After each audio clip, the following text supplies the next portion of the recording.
सलाम नमस्ते सत श्री अकाल, मैं हूं रजा और आप देख रहे हैं रजाग्राफी का नेशनल प्राइम टाइम शो।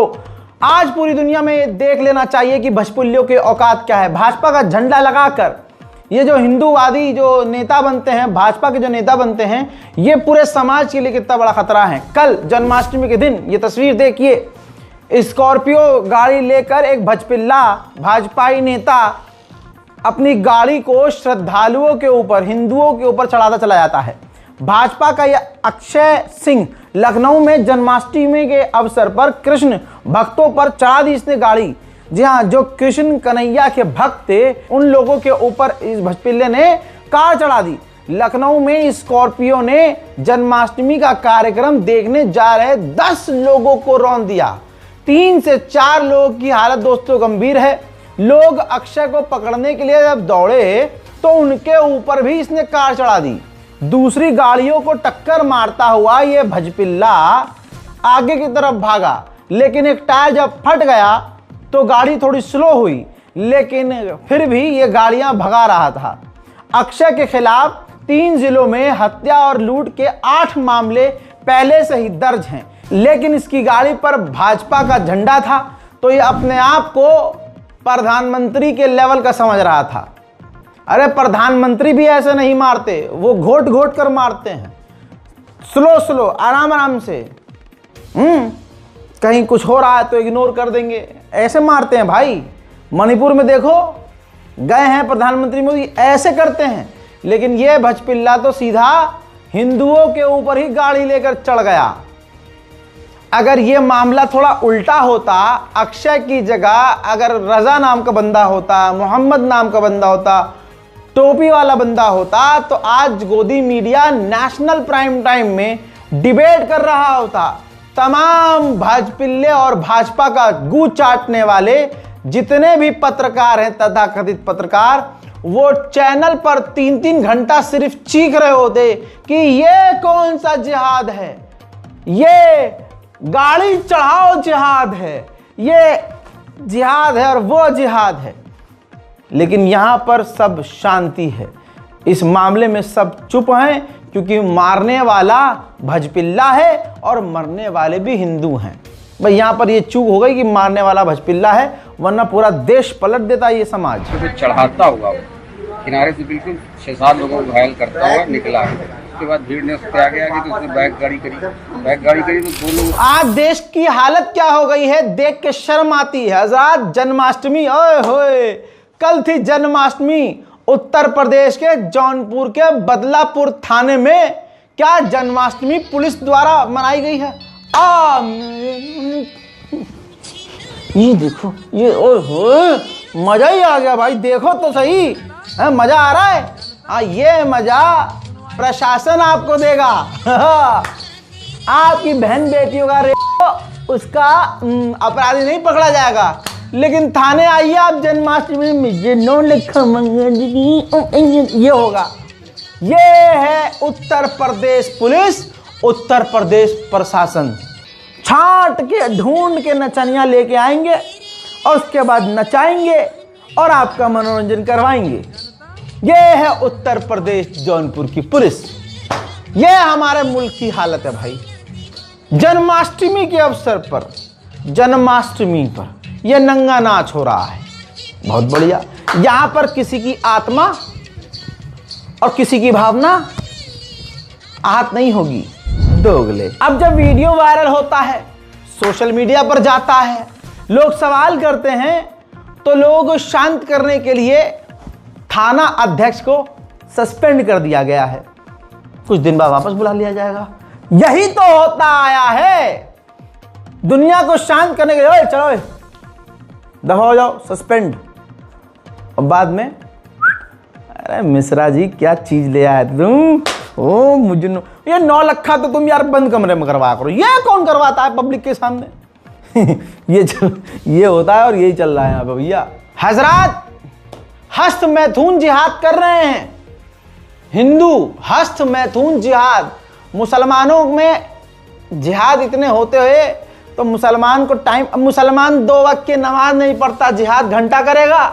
और जिहाद करेगा तो ये जिहाद, लैंड जिहाद, यूपीएससी जिहाद, नींद जिहाद, लव जिहाद, मतलब मुसलमान जो करे वो जिहाद।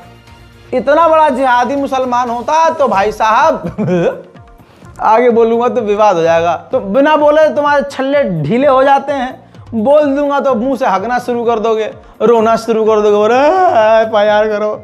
एक और 53 FIR में हमारा कुछ उखाड़ पाए हो? संविधान से चलते हैं, संविधान जो हमें अधिकार देता है वही करते हैं, तुम्हारी तरह सड़क पर उतर कर दंगा नहीं करते हैं। हजरात, हस्त मैथून जिहाद करने वालों का नाम सुनेंगे आप तो हैरत करेंगे। रिपोर्ट टाइम्स ऑफ इंडिया की है। हस्त मैथुन जिहाद करता हुआ 32 साल का एक लौंडा जिसका नाम अभिलाष कुमार है, यह हिंदूवादी गुड़गांव में हस्त मैथुन जिहाद कर रहा था, मैस्टरबेट कर रहा था, ठीक है, और अपनी प्राइवेट चीज जो है सरकारी समझ के, ये मतलब सरकार जो चलाती है ना प्रोग्राम, 15 अगस्त के बाद सोचो हाँ ये प्रोग्राम मोदी जी ने लॉन्च किया है, तो गलत हरकत और अपनी प्राइवेट चीज़ फ्लैश कर रहा था लड़की को और मैस्टरबेट कर रहा था। अब लड़की ने कंप्लेंट किया नहीं पता, लेकिन जाहिर सी बात है लड़की घबराई होगी, डरी होगी। तो जब CCTV चेक किया ऑन द स्पॉट तो पता चला कि हाँ अभिलाष कुमार तो देश का विकास कर रहे हैं, ऐसा खतरनाक विकास कि मोदी जी सुन ले तो 15 अगस्त पे वो झंडा फहराना न जाए शर्म से कि ये मेरा दोस्त क्या कर रहे हैं, ये युवाओं को मैंने कौन से काम में डाल दिया है। इतना बेरोजगार कि बैग टांगे, आगे बैग टांग कर जिप में हाथ डालकर विकास कर रहा था। अब विकास का ये CCTV फुटेज कंप्लेन के बाद सामने आया तो अभिलाष साहब को, जो देश का विकास कर रहे थे संस्कारी, राजीव चौक मेट्रो स्टेशन से इन्हें वहां गिरफ्तार कर लिया गया। पूरी रिपोर्ट है, कोई फेक रिपोर्ट नहीं है, जो लिखा है, जो जानकारी है वही मैंने आपको शेयर करी है। आइए, आपने देख लिया कि इतिहास मिटाया जा रहा है, इतिहास के पन्नों से पूरे पन्ने और चैप्टर गायब किए जा रहे हैं और उनकी जगह संघ को और संघियों को और जिन्होंने अंग्रेजों का पिछवाड़ा चाटा है, ऐसे पूरा एकदम जबान से मुंह घुसा के उनको क्रांतिकारी बताने की कोशिश की जा रही है। पूरे देश में पूरा सिस्टम अब संघियों का है, संघ का है। आज एक खबर आपके टीवी चैनलों पर आएगी और पूरा दिन मोदी सरकार के टटपुंजिए गोदी मीडिया इस आदमी को हाईलाइट करेंगे। ये कच्छे में जो नजर आ रहा आदमी है, ये आज का बीजेपी का वाइस प्रेसिडेंट कैंडिडेट है, नाम है CP राधाकृष्णन। मजेदार बात यह है कि 2004, 2014 और 2019 में यह बुरी तरह से हारा हुआ आदमी है, लेकिन आज जब इसे बीजेपी का वाइस प्रेसिडेंट जो कि बनाया गया है, कैंडिडेट बनाया गया है, तो आज गोदी मीडिया इसको मास्टर स्ट्रोक बताएगा। जी हाँ, अब ये जो बीजेपी का कैंडिडेट होगा और है ही, ये कहां से जुड़ा हुआ है, इसकी जड़ें कहां हैं, ये कहां से निकल के आया है, आपको पहले ही तस्वीर में दिखा चुका हूं। अंडवे अपने ही डुलुलू में रहते हैं, अंधभक्तों की जिंदगी से भी बदतर है। जी हाँ, इन्हें काट के फेंकते रहो, ये उगते रहते हैं। कोई सीधा नहीं होता है, सारे वैसे ही घुंघराले टेढ़े मेढ़े होते हैं। इनका दिमाग ठीक वैसे ही शर्मगाह की बालों जैसा होता है, सीधा नहीं होता है, घुचुर मुचुर होता है। इनसे 3 सवाल कर दो तो टूट के गिर जाते हैं। भैया जी आप अरे अभी थोड़ी ना कहे अब पे लेंगे। अंधभक्तों की जिंदगी ये है। चलिए शुरू करते हैं। 2045 तक जो मोदी जी ने हमारा टारगेट, डॉलर को पीछे कर देंगे, रुपए की जो वैल्यू है वो बढ़ेगी। अभी खड़े हुए हैं, अभी हम लोग डॉलर को पीछे करने वाले हैं। हाँ जी। कब करेंगे? 2045 का टारगेट है। 2045 जी। लेकिन मोदी जी 2047 में कह रहे हैं कि हम विश्वगुरु बनेंगे। हाँ, 45 या 47? मेरा तो 45 का पता है। 45। तो 2045 तक जो डॉलर है वो कमजोर हो जाएगा और रुपया मजबूत हो जाएगा। रुपया मजबूत हो जाएगा। कैसे? ये तो नहीं पता, लेकिन मोदी जी हमको भरोसा दिलाए हैं, कहे हैं इस चीज़ को। तो मोदी जी ने कहा था कि 2022 तक हम मतलब हर साल हम 2 करोड़ रोजगार देंगे। 2022 तक किसानों की आय दोगुनी हो जाएगी। उन्होंने कहा था कि 2022 तक हर गरीब के पास पक्का मकान हो जाएगा उन्होंने कहा था कि 2022 तक आर्थिक स्थिति किसानों की बहुत अच्छी हो जाएगी। जैसे हम मान लें 2047 तक हम डॉलर को पीछे छोड़ देंगे। नहीं वो बात तो सही है, लेकिन अभी कहा कि हम डॉलर को पीछे कर देंगे। अभी डॉलर का क्या रेट है? आई थिंक 80 रुपये शायद। अब गूगल निकालिए, अब देखिए कितना है। 85 हाँ कितना? 86 रुपये। 85.95 ना? हाँ 95। हाँ कितना है? 86 रुपये लगभग। हाँ। तो आप बताइए हम लोग हो पाएगा?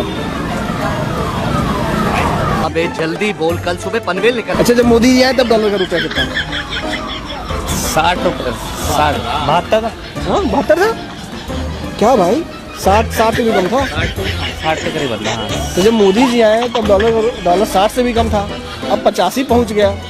अरे बाप रे, ये तो धोती खोल रहा है। तो आपको लग रहा है 47 तक मोदी जी रहेंगे कि नहीं रहेंगे?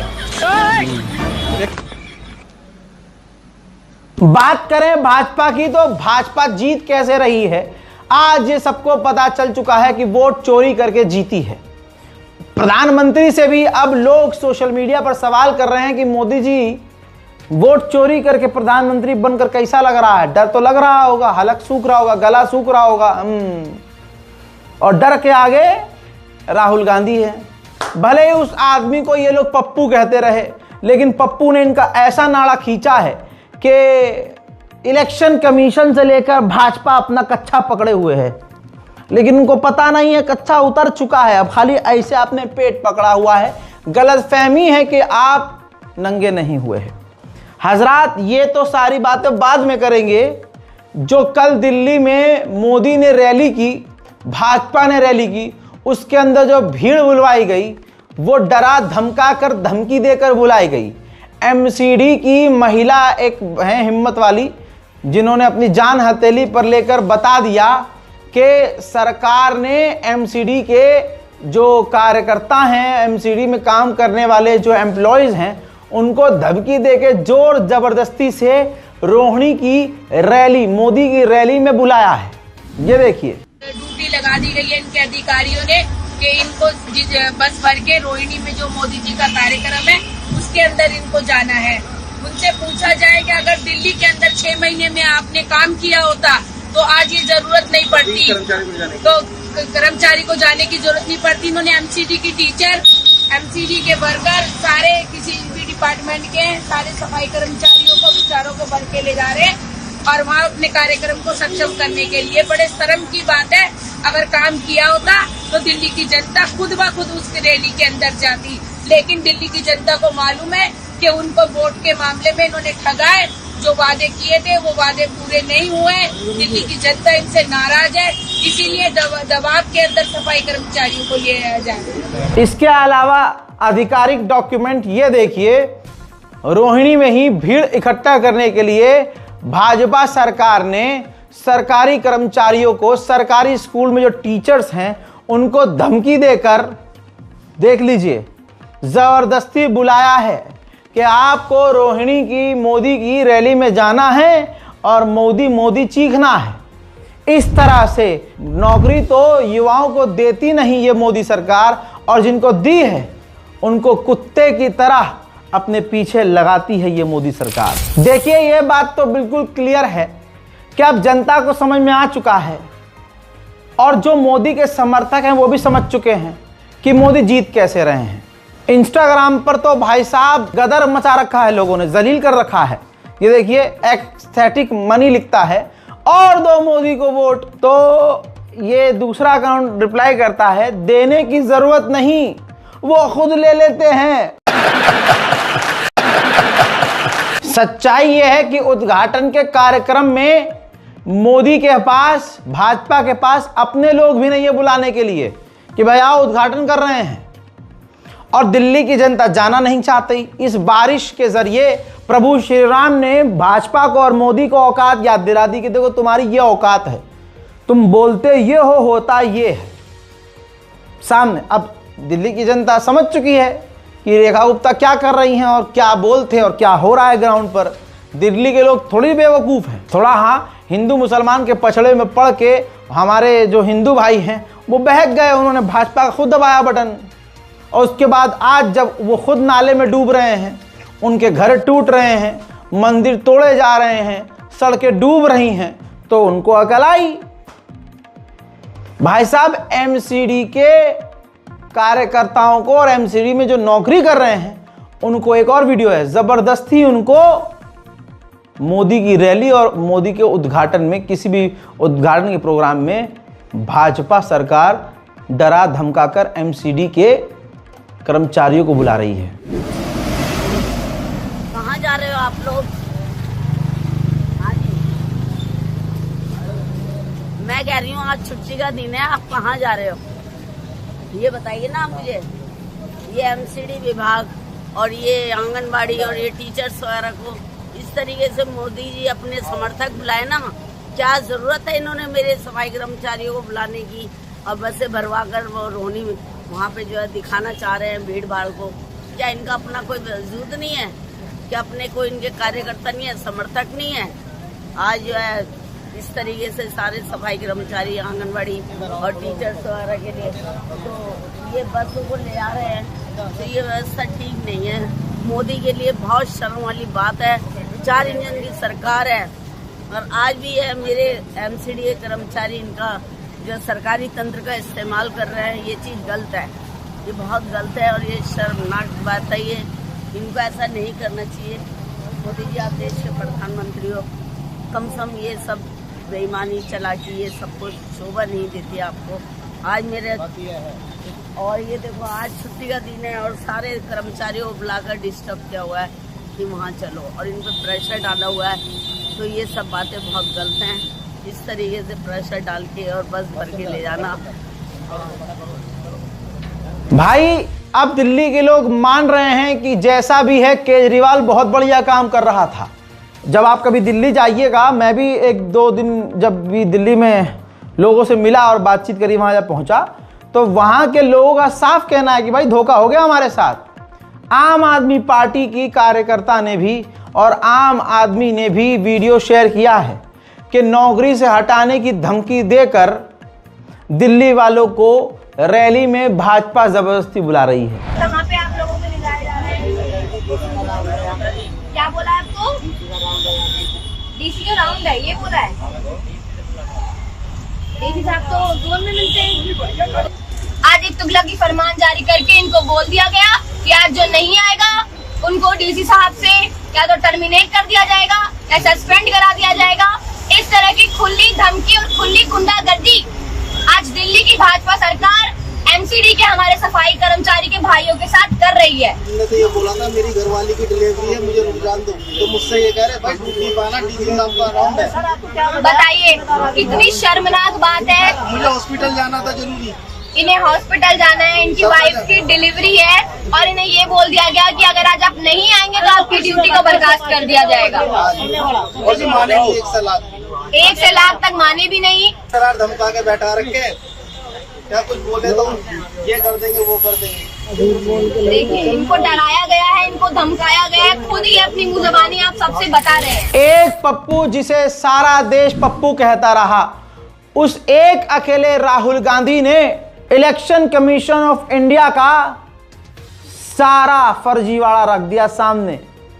ऐसी लंका लगाई कि इलेक्शन कमीशन को सफाई देनी पड़ रही है। चेहरे की हवाइयां उड़ी हुई हैं, रंग ब्राउन हो गया है, आंखों में घबराहट, जबान में लड़खड़ाहट, दिल में बेचैनी, जिस्म में लर्जिश एक अकेले राहुल गांधी ने पैदा कर दी है। कहते थे पप्पू, पप्पू ने तुम्हारा घपा-घप कर दिया है।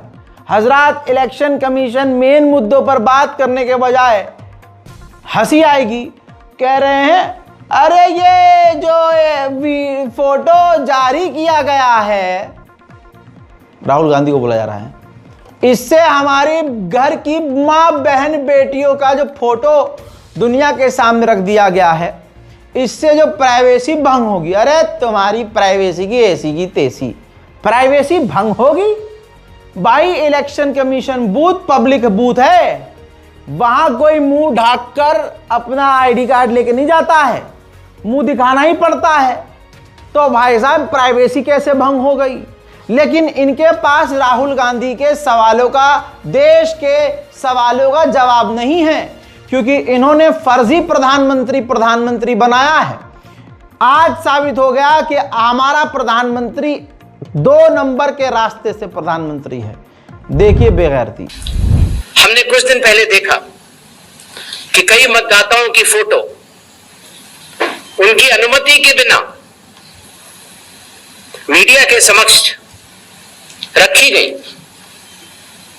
उनके ऊपर आरोप लगाए गए, उनका इस्तेमाल किया गया। क्या अपनी माताओं, बहुओं, बेटियों सहित किसी भी मतदाता की सीसीटीवी वीडियो चुनाव आयोग को साझा करनी चाहिए क्या?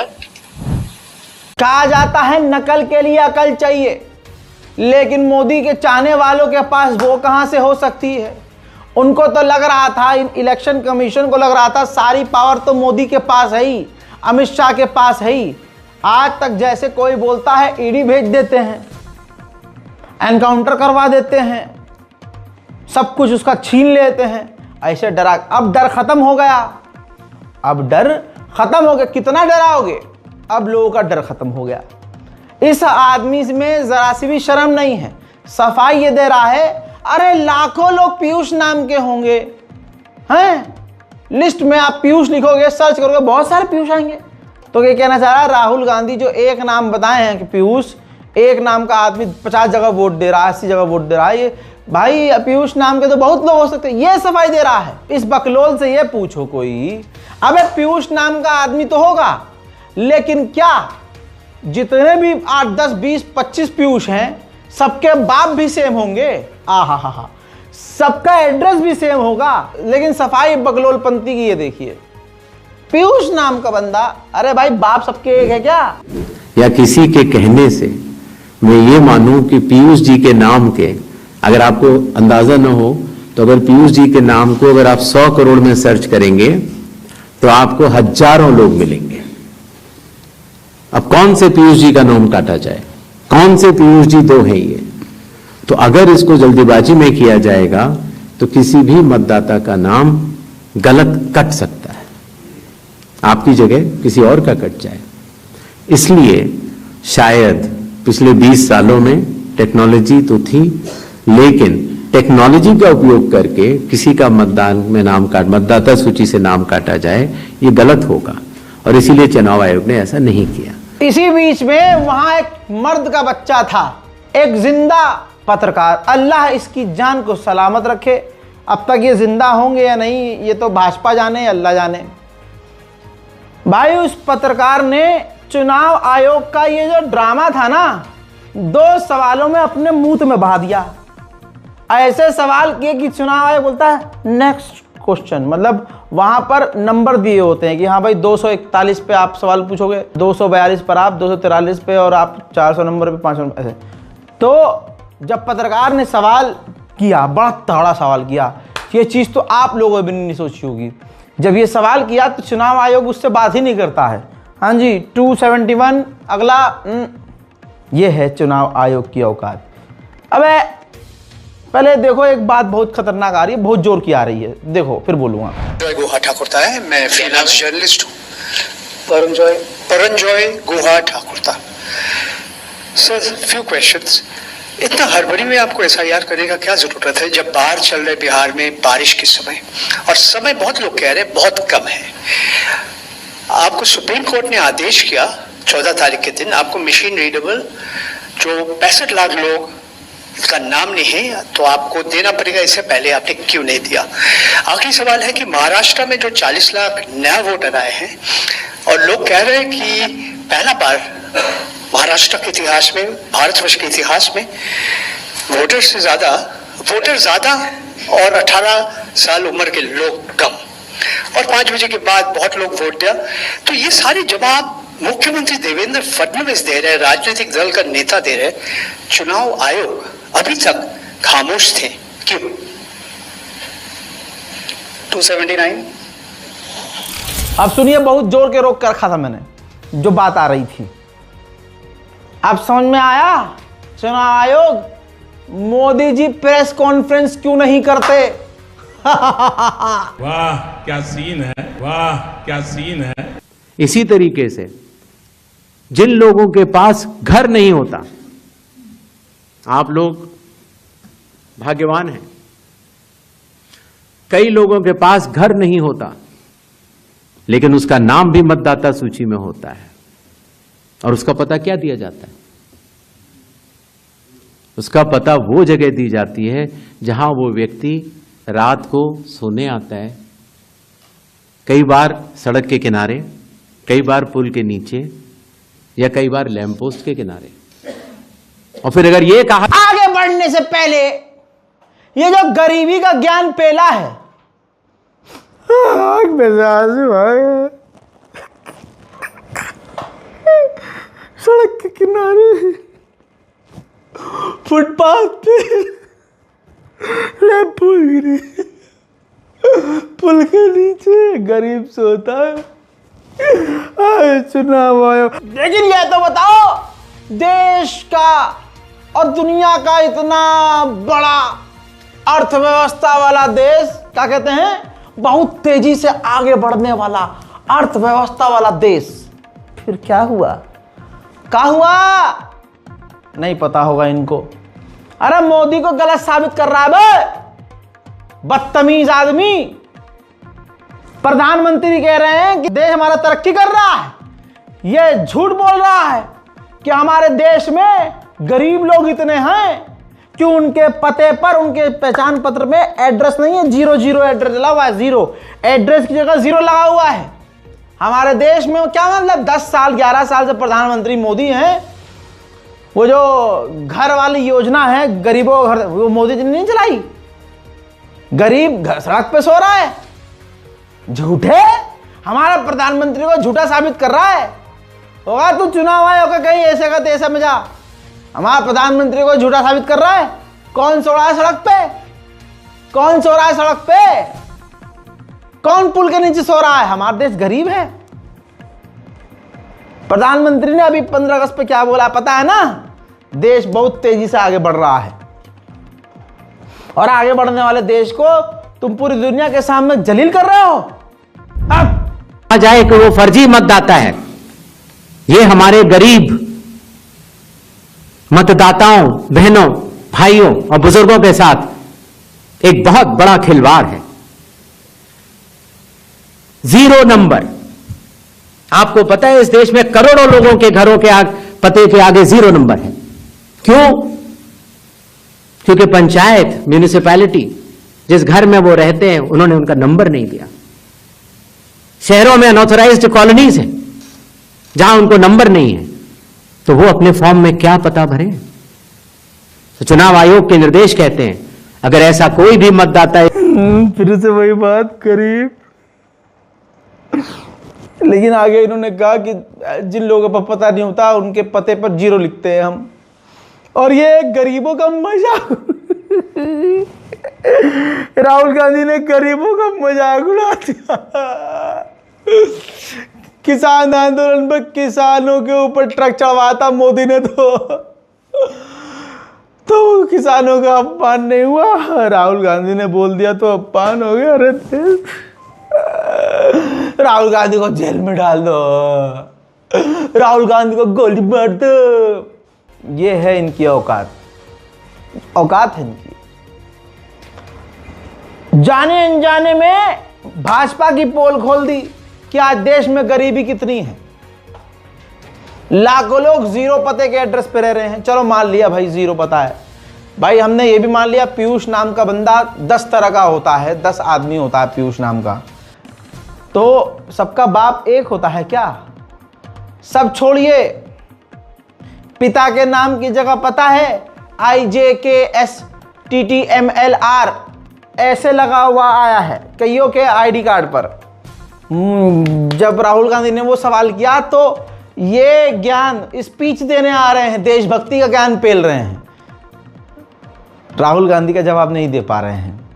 कह रहे हैं राहुल गांधी को माफी मांगनी पड़ेगी देश से। अबे आज मुझे मोदी का वो बयान याद आ रहा है जब पूरे हिंदुस्तान को बेवकूफ बनाकर प्रधानमंत्री ने कहा था कि मुझे भाइयों बहनों 50 दिन दीजिए, 50 दिन मैं आपको वैसा भारत दूंगा जैसा आप चाहते हैं। आप मुझे गोवा में, वो बोल रहे थे मोदी जी गोवा में, और जब मैंने उनके बयान को अच्छे से सुना तो मैंने देखा कि उनके मुंह से सच निकला। यह हमारे देश का प्रधानमंत्री सच्चा है। पहले सच ही निकलता है जाने अनजाने में, फिर उसके बाद झूठ की परतें चलती हैं। इस आदमी के मुंह से आज जो हमारे देश के प्रधानमंत्री हैं माननीय नरेंद्र जी मोदी, इनके मुंह से निकला था, भाइयों बहनों आप मुझे सिर्फ 50 साल, मैं 50 दिन 50 साल 50 साल निकला था इनके मुंह से। वही सच है। अगले 50 साल तक मोदी का प्लान यही है कि मैं ही रहूंगा। 50 साल भाइयों बहनों, 50 साल भाइयों बहनों, 50 साल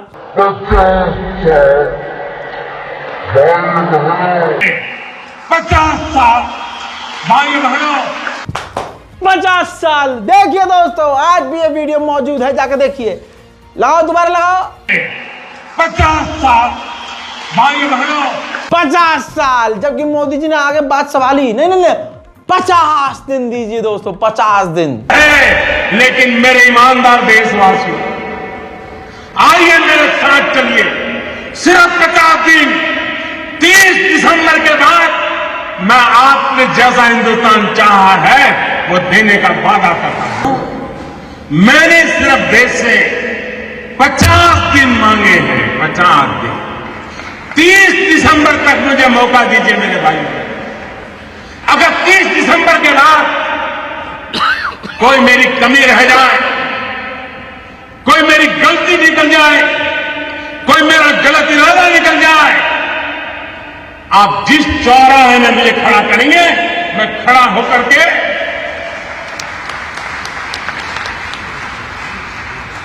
देश जो सजा करेगा वो सजा भुगतने के लिए तैयार है। तो दोस्तों 50 दिन मांगे थे काला धन वापस लाने के लिए और हमारा जैसा इमेजिनेशन है वैसा भारत बनाने के लिए। 50 दिन जोड़ो भाई साहब। यहां सालों साल निकल गए, चौराहे पर फांसी खाने को तैयार थे, चौराहे पर सजा।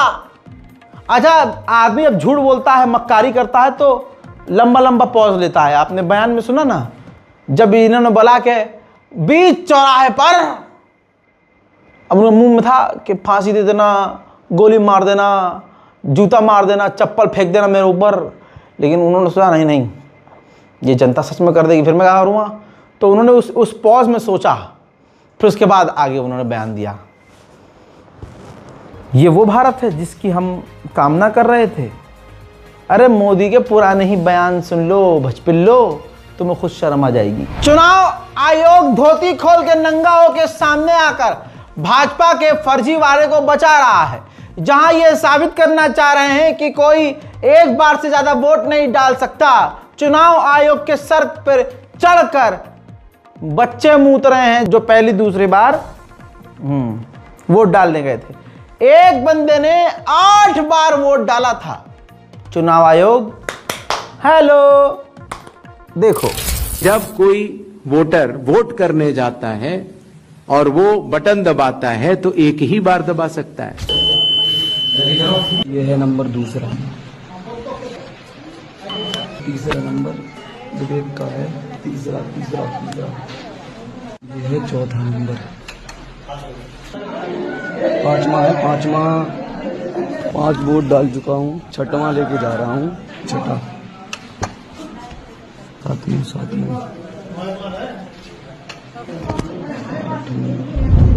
चुनाव आयोग ने भाजपा को बचाने के लिए प्रेस वार्ता करके अपने ऊपर प्रेस करके सीधा करवा लिया है और अपने आप को पूरी तरह से दुनिया के सामने एक्सपोज कर दिया कि भाई हम तो नंगे हैं और जो आरोप लगे हैं सच्चे हैं।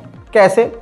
पत्रकार ने साफ साफ पूछा कि भैया अगर आप पर कोई आरोप लगा है तो आप उसकी जांच करोगे, पूछताछ करोगे, सवाल जवाब उस पर सफाई दोगे, उस पर सबूत पेश करोगे, या आप जिसने कंप्लेंट करी है उसकी कलई खोलने में लगोगे? अरे ये तो राहुल गांधी है, अरे ये तो भाई साहब जवाब नहीं है इलेक्शन कमीशन के पास, सिर्फ भाषणबाजी है जो कि भाषण लिखकर मोदी के द्वारा इनको दिया गया है कि यही पढ़ देना। चुनाव आयोग के सामने सबसे इंपॉर्टेंट चीज यह है कि अगर किसी चीज की शिकायत की जा रही है तो क्या चुनाव आयोग सबसे पहले शिकायत की जांच करने पे जोर देगा या शिकायतकर्ता कौन है उसकी जो है वो कलई खोलने पे जोर देगा। ये एक ऐसी सवाल, एक कॉन्स्टिट्यूशनल इंस्टीट्यूशन पे इस तरह का दाग भी लगना अपने आप में शर्मनाक है। यानी अगर उससे आप हमें बचाइए, इस देश को तो बचाइए, इस डेमोक्रेसी को बचाइए, हम आपसे ये उम्मीद करते हैं। अरे इससे पहले राहुल गांधी ने नंगा कर दिया था इलेक्शन कमीशन को फिर से कि जो बात मैंने कही, जो आंकड़े मैंने रखे, उस पर इलेक्शन कमीशन मुझसे एफिडेविट मांग रहा है। और भाजपा ने अभी 2 दिन पहले जब प्रेस कॉन्फ्रेंस चुनाव आयोग पे की और सवाल किए और बातें रखी, सफाई रखी, आंकड़े रखे, तो एफिडेविट चुनाव आयोग ने भाजपा से और किसी और से नहीं मांगा, सिर्फ मुझसे एफिडेविट मांगा कि भाई ये आंकड़े जो तुमने रखे हैं, जो सबूत रखे हैं, ये बिल्कुल सही हैं। जबकि ये आंकड़े उन्हीं के हैं, उन्हीं के डेटा में हैं, उन्हीं की वेबसाइट पर हैं। नंगेपन की इंतहा है दोस्तों। कहने वाले पप्पू राहुल गांधी को कहते रहे, दुनिया के सामने आज सारे भजपिल्ले पप्पू साबित हो गए। इलेक्शन कमीशन ने मुझसे एफिडेविट मांगा और किसी से एफिडेविट नहीं मांगा। कुछ दिन पहले बीजेपी के लोग प्रेस कॉन्फ्रेंस करते हैं, उनसे कोई एफिडेविट नहीं मांगा, मुझसे एफिडेविट मांगा। कहते हैं कि आप एफिडेविट दो कि आपने जो हमें कहा, आपने जो डेटा रखा है वो सही है। उन्हीं का डेटा है, उन्हीं के आंकड़े हैं, मुझसे एफिडेविट मांग रहे हैं। हमने उनसे सीसीटीवी जो वीडियोग्राफी है वो मांगी, मना कर दी। ये हाल है हमारे मुल्क का। एक बात तो क्लियर हो गई है, आज जो मोदी जिस कुर्सी पे बैठे हैं वो ईमानदारी से हासिल की हुई नहीं है। ये बात क्लियर है कि हम ईवीएम में फंसे रहे, यहाँ तो पूरा इलेक्शन कमीशन ही हैक किया गया है मोदी के द्वारा। अब आगे आपको समझ में आ गया होगा कि मैं क्यों कहता था हमेशा आएगा तो मोदी ही, चाहे हिंदू एक भी वोट न डाले। ये सब ड्रामा है दोस्तों। इसीलिए आप पिछले समय से देख रहे हैं दंगे हो रहे हैं। जब जब कहीं चुनाव होता है दंगा फसाद शुरू होता है। धर्म के नाम पर एक ही समुदाय दंगा मचाता है, दंगा करता है, दंगा भड़काता है। मुझे नाम लेने की जरूरत नहीं है, समझदार आप भी हैं और समझदार को इशारा काफी है। ये हमारे हिंदुस्तान, हमारे भारतवर्ष की आज हालत है। इस रिपोर्ट को शेयर करना बिल्कुल मत भूलिएगा। इस रिपोर्ट को शेयर करते हुए अपनी राय कमेंट में लिखिए, अपनी दुआओं में हमें याद रखिए और हमारे चैनल रजाग्राफी अनस्क्रिप्टेड को सब्सक्राइब कीजिए। जय हिंद।